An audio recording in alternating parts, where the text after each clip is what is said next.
The power of strategic indifference. Picture this moment. You're standing in the middle of chaos. Everything around you is falling apart. Your phone won't stop ringing with bad news. Your relationships are crumbling. Your career feels like it's hanging by a thread. Everyone else would be panicking, breaking down, losing their minds. But you stand there completely calm, utterly unshakable, radiating a peace that makes others stop and stare. How is this possible? What do you know that they don't? Today, I'm going to reveal an ancient secret that has been hidden in plain sight for over 2,000 years. A psychological superpower so profound that Roman emperors used it to rule empires. Warriors used it to face death without flinching, and philosophers used it to find happiness in the midst of unimaginable suffering. This isn't about becoming emotionless or cold. This is about developing what the Stoics called divine indifference, a state of mind so powerful that literally nothing in this world can shake your inner peace. But here's the shocking truth that nobody wants to tell you. You've been programmed since birth to be the exact opposite. Society has wired you to be reactive, emotional, constantly disturbed by every little thing that happens around you. They want you weak. They want you vulnerable. They want you dependent on external validation and circumstances for your happiness. Today, we're going to break those chains forever. Before we dive deeper, if you're someone who's tired of being pushed around by life, tired of your emotions controlling you instead of the other way around, hit that subscribe button right now. Because what you're about to learn will fundamentally transform how you experience reality itself. And trust me, by the end of this video, you'll understand why the most powerful people in history all shared this one secret trait. The ancient discovery. Let me take you back to ancient Rome, 121 AD. Marcus Aurelius, the most powerful man in the known world, sits alone in his tent on the Germanic frontier. Outside, barbarian tribes are planning his destruction. Inside his own empire, conspirators are plotting against him. His own son, Commodus, shows signs of madness that will one day destroy everything Marcus has built. Any normal person would be consumed by anxiety, fear, rage. But Marcus, he writes calmly in his journal, words that would later become one of the most influential books in human history, the Meditations. You have power over your mind, not outside events. Realize this, and you will find strength. This wasn't just philosophical poetry. This was a battle-tested methodology for becoming psychologically invincible. Marcus Aurelius discovered what every Stoic philosopher before him knew, that there exists a state of consciousness where external events lose their power to disturb your inner equilibrium. Not through denial, not through suppression, but through a radical reframing of reality itself. Think about this for a moment. Here was a man who faced plagues that killed millions, wars that threatened civilization, betrayals from his closest allies, the death of multiple children, and yet historical records show he maintained an almost superhuman level of composure and wisdom throughout it all. How? He had mastered the art of strategic indifference, but Marcus wasn't the first to discover this power. Nearly 500 years before him, in ancient Athens, a man named Socrates was sentenced to death for his teachings. His students wept, begged him to escape, couldn't understand how he could be so calm facing execution. Socrates simply smiled and said, "Why should I fear death? Either it is annihilation, in which case I won't exist to suffer, or it is a transition to another realm where I can continue learning. Either way, what is there to fear?" This is the kind of unshakable mindset we're talking about. Not the fake confidence you see on social media. Not the temporary motivation from a pump-up video. This is a fundamental rewiring of your psychological operating system that makes you immune to the chaos of external circumstances. The modern crisis now. Let's bring this to today, to your life right now. You wake up and what's the first thing you do? Check your phone. Immediately, you're bombarded with notifications, news, messages, each one designed to trigger an emotional response. Your nervous system goes into overdrive before you've even gotten out of bed. You're already reactive, already at the mercy of external stimuli. You go to work, and your mood is dictated by your boss's temperament, your colleagues' comments, the traffic on your commute. Someone cuts you off in traffic and your blood pressure spikes. Someone doesn't respond to your text fast enough and anxiety creeps in. Someone criticizes your work and you spend hours, maybe days, replaying it in your mind, defending yourself in imaginary arguments. This is the prison most people live in their entire lives. They're emotional slaves to every random event, every other person's opinion, every unexpected change in their circumstances. They think this is normal. They think this is just how life is. But what if I told you that this reactive state is actually a form of mental illness that has been normalized by society? The Stoics had a word for this condition, passion, but not passion in the way we use it today. To them, passion meant being passive to external events, being pushed and pulled by circumstances like a leaf in the wind. They saw it as a form of slavery, the opposite of freedom. And they developed a cure, the practice of apatheia, not apathy as we understand it, but a state of being where you're no longer pathologically affected by external events. This is what I mean by strategic indifference. It's not about not caring about anything. It's about caring about the right things in the right way. It's about drawing a sharp line between what is up to you and what is not up to you, and then becoming absolutely indifferent to everything in that second category. The dichotomy of control. This brings us to the most fundamental principle in all of Stoic philosophy. The one concept that, if you truly understand and apply it, will transform your life more than anything else you could possibly learn. Epictetus, a slave who became one of Rome's greatest philosophers, put it this way: some things are within our power, while others are not. Within our power are opinion, motivation, desire, aversion, and in a word, whatever is of our own doing. Not within our power are our body, our property, reputation, office, and in a word, whatever is not of our own doing. Let that sink in for a moment. According to Epictetus, the only things you truly control are your judgments, your decisions, your responses. Everything else, including your own body, your possessions, what other people think of you, whether you succeed or fail in your external goals, is ultimately not up to you. Now, your immediate reaction might be resistance.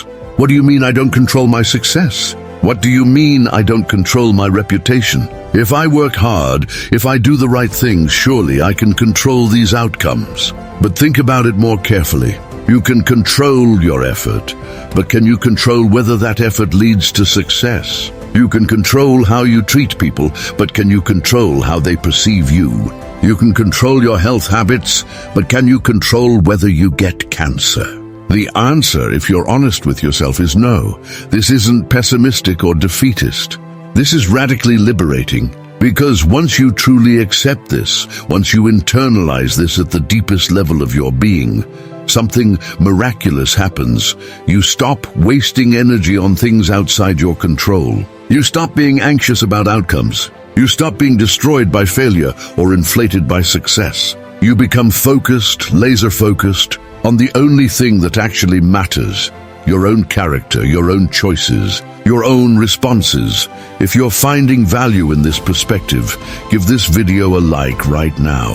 It helps more people discover these life-changing principles, and it lets me know you want more content like this. The practice begins. So how do we actually develop this divine indifference? How do we rewire years, maybe decades, of conditioning that has programmed us to be reactive and disturbed by external events? The Stoics didn't just philosophize about this.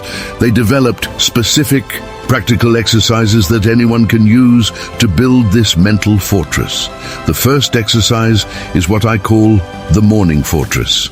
Every morning, before you engage with the world, before you check your phone, before you talk to anyone, spend 10 minutes building your psychological defenses. Sit quietly and remind yourself of the fundamental truth. Today I will encounter interference, ingratitude, insolence, disloyalty, ill will, and selfishness. These are the words of Marcus Aurelius, and he wrote them to himself every morning. But here's the key: you're not doing this to become pessimistic or cynical. You're doing this to become prepared. When someone cuts you off in traffic, you're not surprised. You expected this. When someone is rude to you, you're not shocked. You anticipated this. When plans fall through, when things go wrong, a year certainly won't matter in 100 years. This isn't about minimizing genuine suffering or important issues. It's about putting things in proper perspective. That person who insulted you? From cosmic perspective, they're a confused soul acting out their own pain. Barely a blip in the infinite expanse of time and space. That failure you're beating yourself up about? From cosmic perspective, it's one tiny experience in a vast ocean of experiences, already fading into the past. The third exercise is what I call the indifference audit. At the end of each day, review what disturbed your peace. What made you angry? What made you anxious? What pulled you out of your center? For each disturbance, ask yourself, was this within my control or outside my control? If it was outside your control, practice releasing it. Say to yourself, this is not mine to carry. This is not mine to control. I choose indifference to this. The paradox of caring now. Here's where most people get Stoicism completely wrong. They think becoming indifferent means becoming a robot, means not caring about anything or anyone, means withdrawing from life. This is the opposite of what the Stoics taught. The Stoics were some of the most engaged, active, caring people in history. Marcus Aurelius didn't retreat to a mountain to meditate. He ran an empire, led armies, administered justice, served his people tirelessly. The key is understanding the difference between preferred indifference and true good. The Stoics acknowledge that while virtue is the only true good, some external things are naturally preferred. Health is preferred to sickness. Wealth is preferred to poverty. Life is preferred to death. But, and this is crucial, these preferences don't disturb their peace when they don't get them. It's like playing a game. You try to win. You play your best. You prefer victory to defeat. But if you lose, you shrug and say, good game. You don't let it destroy your inner peace. You gave your best effort, which was in your control. And you're at peace with whatever outcome resulted, which was not entirely in your control. This is the paradox. By becoming indifferent to outcomes, you actually become more effective at achieving them. Why? Because you're not wasting energy on anxiety, fear, or attachment. You're fully present, fully focused, fully engaged with what you can actually control. Athletes call this being in the zone or flow state.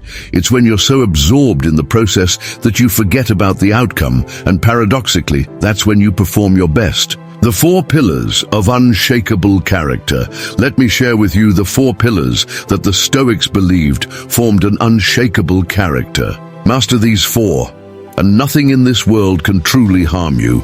The first pillar is wisdom, the ability to see things as they truly are, not as your emotions or prejudices paint them. When someone insults you, wisdom sees a person in pain lashing out. When you face a setback, wisdom sees an opportunity to develop resilience. When you encounter loss, wisdom sees the natural flow of life, where everything that comes together must eventually come apart. The second pillar is justice, treating every person with fairness and dignity, regardless of how they treat you. This isn't about being a doormat. It's about maintaining your principles, regardless of external pressure. When everyone else is cheating, you stay honest. When everyone else is cruel, you remain kind. Not because you expect reward, but because this is who you choose to be. The third pillar is courage, not the absence of fear, but right action in the presence of fear. The courage to stand for your principles when it's unpopular. The courage to face difficult truths about yourself. The courage to accept what you cannot change. The courage to change what you can. The courage to know the difference. The fourth pillar is temperance, mastery over your desires and aversions. Not suppressing them, but moderating them. Enjoying pleasure without becoming enslaved to it. Experiencing pain without being destroyed by it. Walking the middle path between excess and deficiency. When these 4 pillars are strong, you become like a lighthouse in a storm. The waves crash against you, the wind howls around you, but you stand firm, providing light and guidance, not just for yourself, but for everyone around you. The stories of the Unshakeable.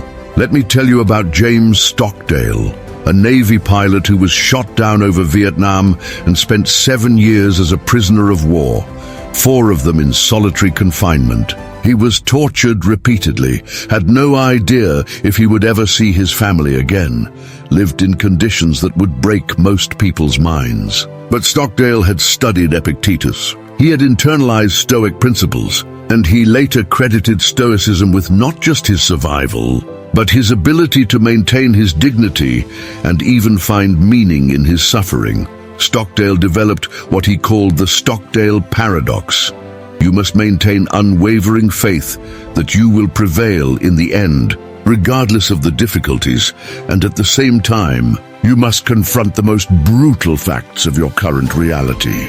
This is strategic indifference in action. He was indifferent to his circumstances in that they didn't break his spirit, but he was fully engaged with doing everything in his control to survive and help his fellow prisoners. Or consider Viktor Frankl, the psychiatrist who survived the Nazi concentration camps. He observed that those who survived weren't necessarily the physically strongest, but those who maintained a sense of meaning and choice, even in the most horrific circumstances. He wrote, "Everything can be taken from a man but one thing, the last of human freedoms, to choose one's attitude in any given set of circumstances. To choose one's own way, this is the power we're talking about. Not theoretical philosophy discussed in comfortable academies, but practical wisdom forged in the crucible of the worst suffering humans can experience. If these principles can work in concentration camps and torture chambers, imagine what they can do for your daily challenges." The modern application. Now let's get specific about how to apply this in your modern life. Let's say you're dealing with a toxic boss. The old you would be consumed with anger, resentment, maybe fear. You'd spend your evenings complaining about them, your weekends dreading Monday, your mental energy plotting revenge or escape. But with strategic indifference, you see the situation completely differently. First, you apply the dichotomy of control. Can you control your boss's behavior? No. Can you control your own performance, attitude, and responses? Yes. So you focus entirely on being excellent at your job, not to please your boss, but because excellence is part of your character. Their toxicity becomes irrelevant to your inner state. Second, you apply the view from above. In the grand scheme of your life, how important is this temporary situation with this one person? You realize that in 5 years, you'll barely remember their name. Their opinion of you has no bearing on your actual worth as a person. Third, you look for the hidden gift. The Stoics believed that every obstacle is an opportunity to practice virtue. Your toxic boss is giving you a masterclass in patience, resilience, and maintaining your principles under pressure. They're actually making you stronger, though that's not their intention. Fourth, you prepare your exit strategy without emotional attachment. You update your resume, network, look for new opportunities, but you do it from a place of calm strategy, not desperate escape. And if you can't leave immediately, you've already accepted that possibility, so it doesn't torment you. This is how a Stoic navigates challenging situations, fully engaged but emotionally detached, completely present but not imprisoned by circumstances, working for change while being at peace with what is.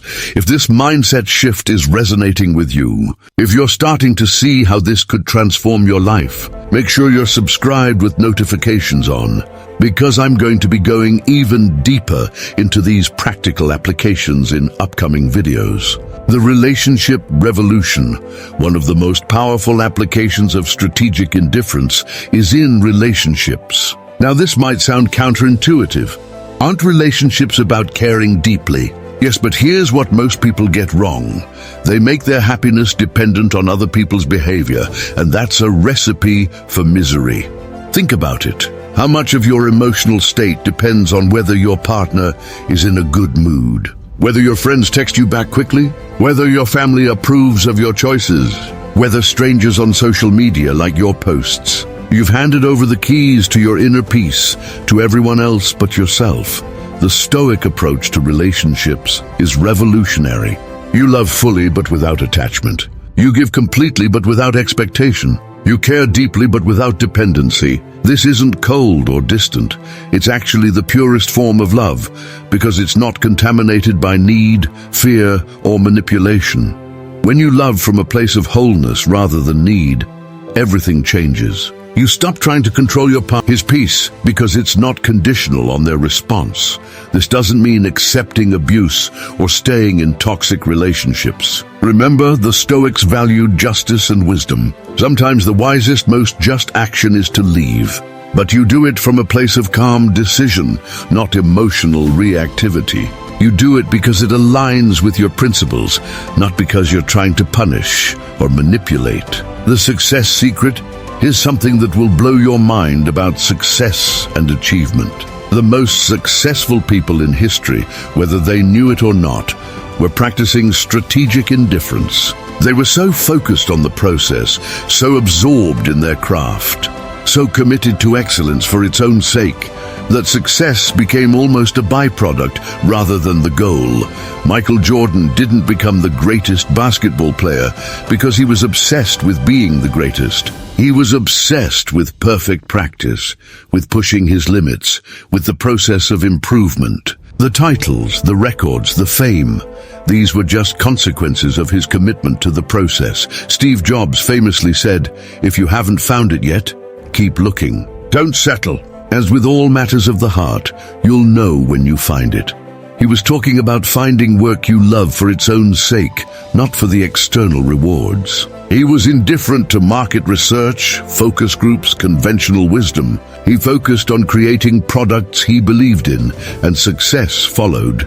This is the paradox of achievement. The more indifferent you are to success, the more likely you are to achieve it. Why? Because you're not paralyzed by fear of failure. You're not distracted by what others are doing. You're not constantly checking if you're successful yet. You're just doing the work, improving every day, focused on what you can control. The Stoics had a concept called amor fati, love of fate. Whatever happens, you don't just accept it, you embrace it. Failed at something? Good, now you know what doesn't work. Got rejected? Perfect. You're one step closer to finding the right fit. Lost money? Excellent. You've learned an expensive lesson that will serve you for life. This isn't toxic positivity or denial.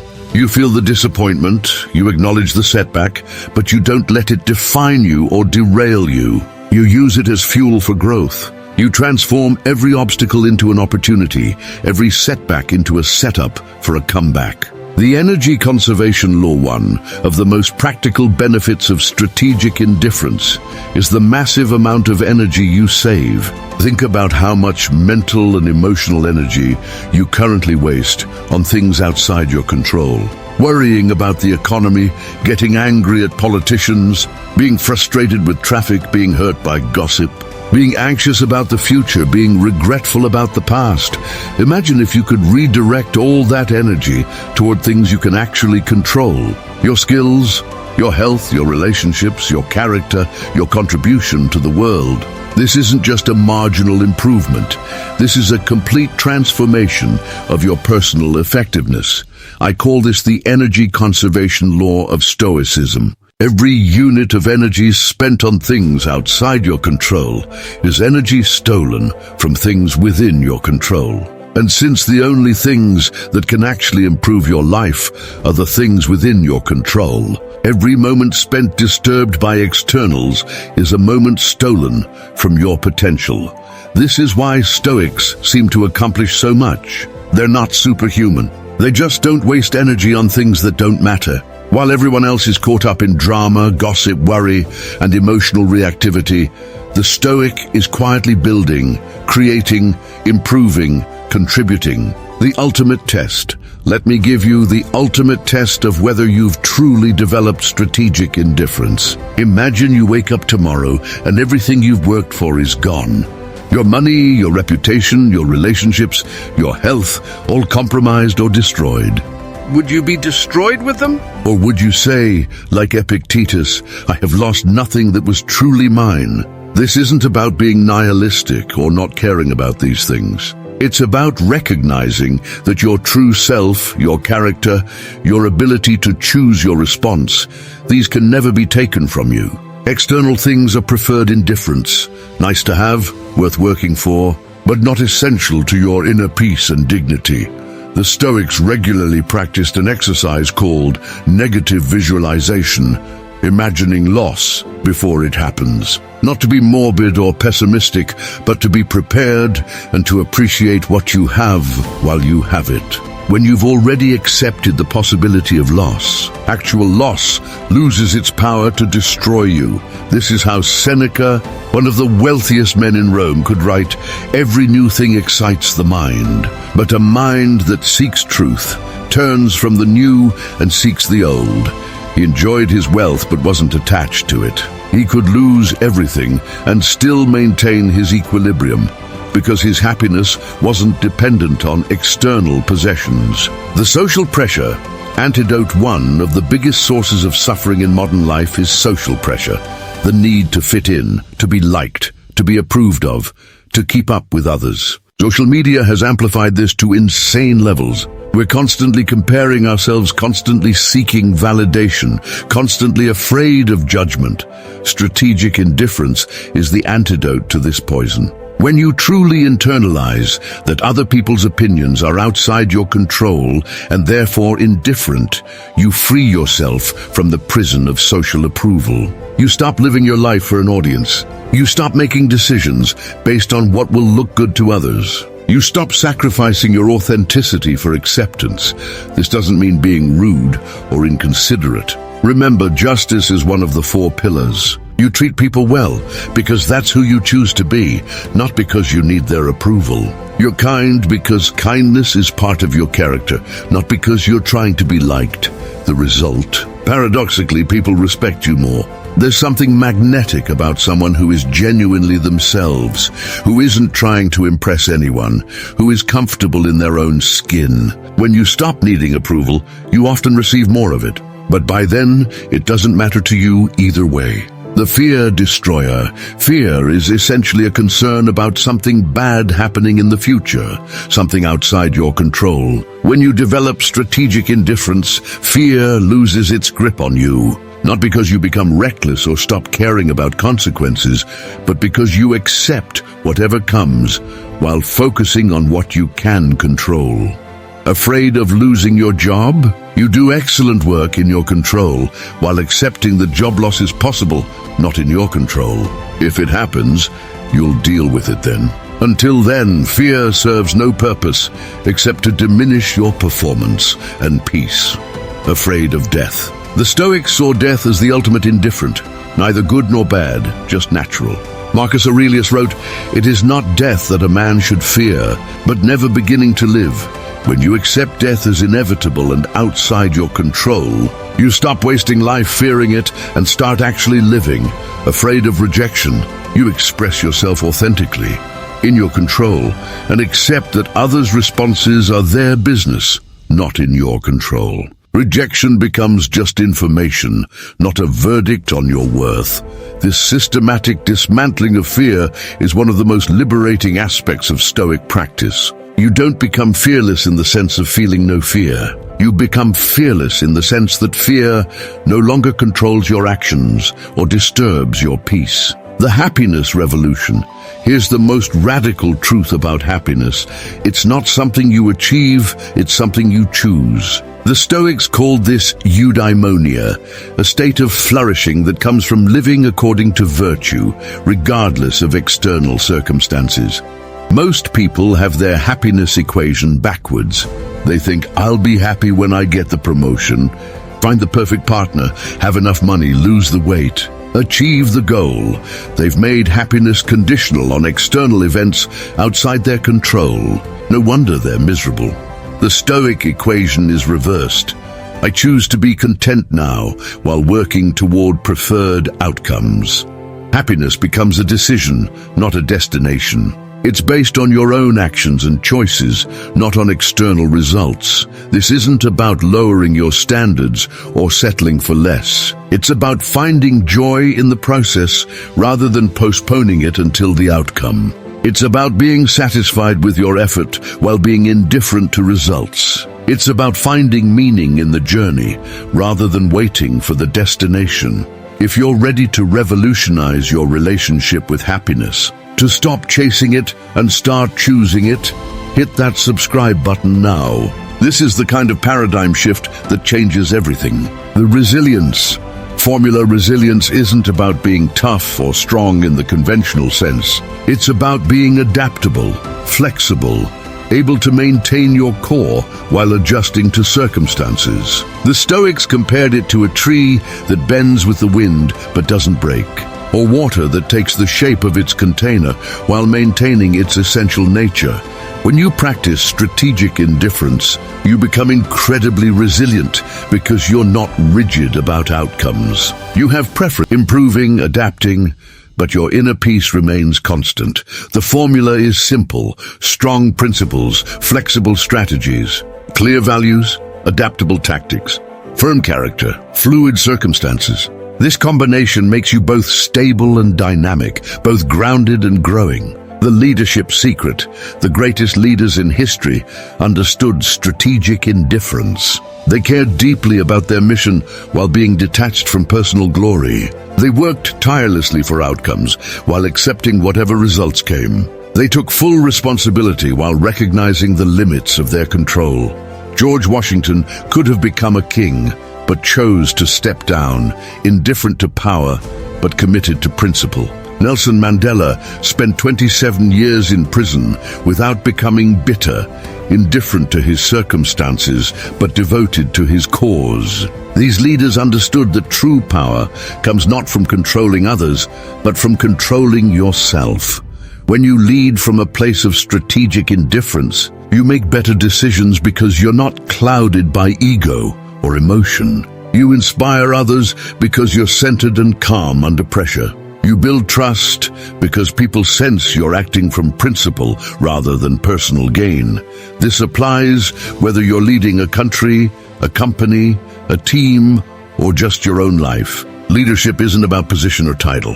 It's about taking responsibility for your own character and choices, regardless of what others do. The daily practice. Let me give you a specific daily practice that will develop your strategic indifference. I call it the evening examination, based on Seneca's practice of reviewing each day before sleep. First, review what disturbed your peace today. For each disturbance, ask, was this in my control? If not, practice releasing it. Say, this is not mine to carry. Second, review where you acted from emotion rather than principle. Don't judge yourself, just notice. Awareness is the first step to change. Third, identify one thing you're anxious about tomorrow. Apply the dichotomy of control. Plan what you can control, accept what you cannot. Fourth, identify one thing you're attached to. Practice imagining its loss, not to be negative, but to appreciate it while loosening your grip. Fifth, set your intention for tomorrow. Not goals or outcomes, but who you intend to be, how you intend to show up, regardless of circumstances. This takes maybe 10 minutes, but the compound effect over weeks and months is transformational. You're literally rewiring your brain to default to wisdom rather than reactivity. The ultimate freedom. What we're really talking about here is freedom. Not political freedom or financial freedom, but psychological freedom. The freedom to choose your response regardless of stimulus. The freedom to maintain your peace regardless of chaos. The freedom to be yourself regardless of pressure. This is what Epictetus meant when he said a slave could be more free than an emperor. External freedom can be taken away, but internal freedom is yours forever if you choose to claim it. No one can make you angry without your permission. No one can make you afraid without your consent. No one can disturb your peace unless you hand them that power. This isn't just philosophy. This is practical psychology backed by modern neuroscience. When you practice strategic indifference, you're literally strengthening your prefrontal cortex, the executive center, while calming your amygdala, the fear center. You're building new neural pathways that default to calm rather than panic, to reason rather than reaction. The transformation timeline. Let me be realistic about the timeline. This transformation doesn't happen overnight. The Stoics saw philosophy as a lifelong practice, not a quick fix. But here's what you can expect. In the first week of practice, you'll have moments of awareness. You'll catch yourself getting reactive. And remember, you have a choice. These moments will be brief but powerful. In the first month, you'll notice your recovery time improving. You'll still get triggered, but you'll return to center faster. What used to ruin your whole day might only disturb you for an hour. In the first 3 months, you'll see significant shifts in your baseline state. You'll be calmer on average. Things that used to really bother you will start to seem smaller. You'll feel more in control of your inner state. In the first year, if you maintain consistent practice, you'll be a fundamentally different person. Not perfect, not completely unshakable, but dramatically more centered, peaceful, and effective than you were before. People will notice and ask what changed. Beyond a year, it becomes not something you practice, but who you are. Strategic indifference becomes your default mode. You don't have to think about it. It's just how you operate. The warning, but here's a warning. Once you develop this power, you can never go back to blaming others for your state of mind. You can never again say, "They made me angry," or "It made me sad." You'll know that you're choosing your responses, and with that knowledge comes responsibility. This responsibility can feel heavy at first. It's easier to be a victim, to blame circumstances, to say you had no choice. But this responsibility is also your liberation. When you own your responses, you own your life. When you take responsibility for your inner state, you take back your power. Some people will be threatened by your transformation. Your peace will make them uncomfortable. Your indifference to their drama will frustrate them. Your refusal to be reactive will confuse them. Let them be confused. Their reactions are outside your control and therefore indifferent to you. The path mastery of strategic indifference is not a destination, but a path. Even Marcus Aurelius, after decades of practice, was still reminding himself of basic principles. Even Epictetus, the teacher of Stoicism, admitted he still struggled with attachments. This isn't about perfection, it's about progress. Every day you practice, you get a little stronger. Every time you choose response over reaction, you build your power. Every moment you maintain peace in chaos, you prove to yourself that it's possible. These small victories compound into transformation. The path has levels. First, you develop indifference to small annoyances. Traffic, weather, minor inconveniences. Then medium challenges, criticism, rejection, setbacks. Then major trials, loss, betrayal, crisis. Finally, the ultimate test, maintaining peace in the face of your own mortality. But you don't have to master the ultimate level to benefit. Even basic strategic indifference will dramatically improve your life. Even imperfect practice will yield results. The key is to start where you are and improve gradually. The global implications: imagine if even 10% of the world developed strategic indifference. Politics would transform because people wouldn't be so easily triggered into tribal warfare. Relationships would heal because people wouldn't be so reactive to each other's imperfections. Mental health would improve dramatically because anxiety and depression often stem from feeling out of control. This isn't just personal development, it's social revolution. When you develop strategic indifference, you become a force for stability in an unstable world. You become someone others can rely on when everything is falling apart. You become a leader by default, simply because you're not losing your mind like everyone else. This is how change really happens, not through forcing others to be different, but through embodying the change yourself. When you're unshakable, you give others permission to be unshakable too. When you're at peace, you create space for others to find peace. The final challenge. So here's my challenge to you. Commit to 30 days of practicing strategic indifference. Just 30 days of applying these principles. Use the daily practice I outlined. Apply the dichotomy of control. Practice the view from above. Conduct the evening examination. Document what happens. Notice how your relationships change. Observe how your effectiveness improves. Watch how your anxiety decreases. Pay attention to how your happiness becomes less dependent on circumstances. At the end of 30 days, you won't be a perfect Stoic sage, but you will be significantly more peaceful, powerful, and free than you are right now. You will have tasted what it's like to be truly unshakable. And once you taste that freedom, you'll never want to go back to being a slave to circumstances. The ultimate truth. Here's the ultimate truth that the Stoics discovered and that you're now discovering. Everything you've been seeking outside yourself, security, happiness, peace, power, already exists within you. It's been there all along, waiting for you to claim it. You don't need anyone's permission. You don't need perfect circumstances. You don't need to wait for someday. You can choose to be unshakable, starting right now. Not tomorrow, not after you've practiced more, not when conditions are better.